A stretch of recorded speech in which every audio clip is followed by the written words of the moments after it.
How to fix iPhone no service problem. So if you want to fix iPhone no service problem, then what you need to do is first, you just need to simply open up your settings. Under settings, you need to scroll down a bit, go with general. On your general, you need to scroll down again and you will find an option. As soon as you open it, a pop-up will appear in front of you, which is Carrier File Network Detect. If you get that pop-up, then you have to update it.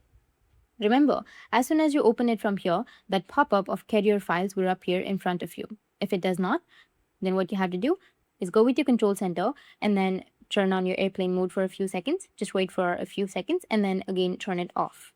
This has to be done for at least 30 seconds. If it still doesn't work, then what you need to do is go back and then go with software update. If you have any updates on your software, just simply go and update them. Even after updating your software, if that doesn't fix your problem, then scroll down a bit and then go with transfer reset iPhone and tap on reset, which will be in the bottom. After resetting, your problem will be fixed.